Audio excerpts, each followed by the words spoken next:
Greetings! In this fourth installment of the HPDE video series, we're going to go over the process of passing other cars on the racetrack during your HPDE day with Cascade Sports Car Club.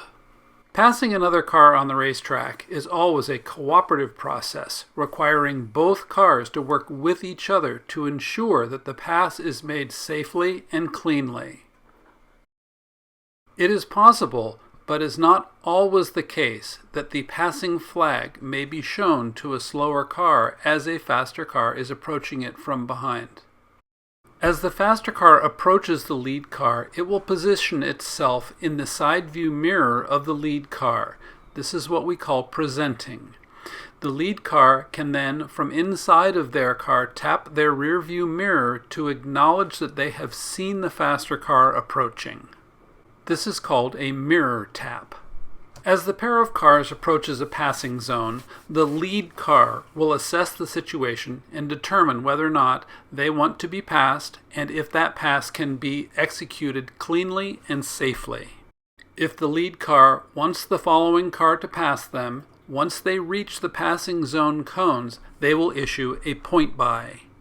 A point by is when the lead car reaches out, in the case of a right side pass, over the roof of their car and points with their index finger to the side of the car they wish to be passed on. At Portland International Raceway, on the front straightaway, passing is done to the driver's right side of the cars.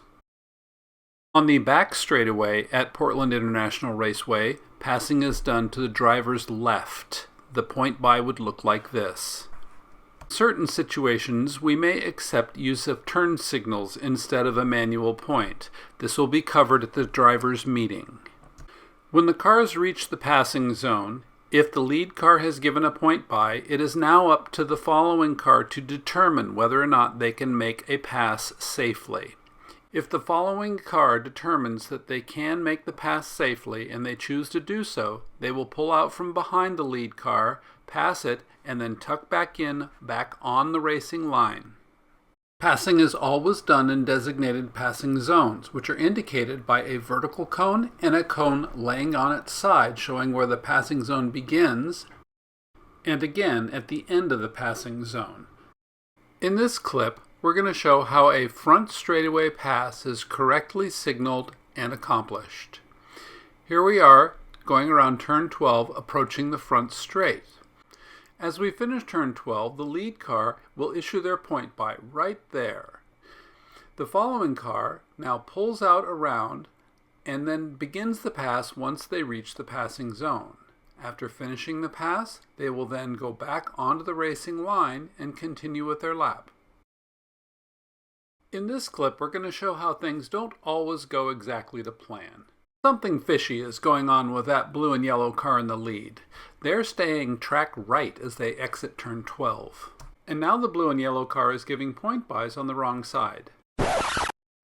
If all of that isn't enough, the car in front of us has now given us a point by. At this point, we pull out to take a look at the situation and decide the safest thing to do is to pass the blue and yellow car, but not the car that was directly in front of us. In this clip, we're showing how multiple cars can pass on one straightaway. Here we are rounding turn 12. The white car has gotten the point by from the red car, and now the copper-colored car in front of us has gotten their point by. This is a double pass. This is fine as long as both cars get an individual point by from the lead car, which in this case is the red car. As we continue along, though, what's going on? There's a yellow flag there at turn station 1. That's telling us something has happened.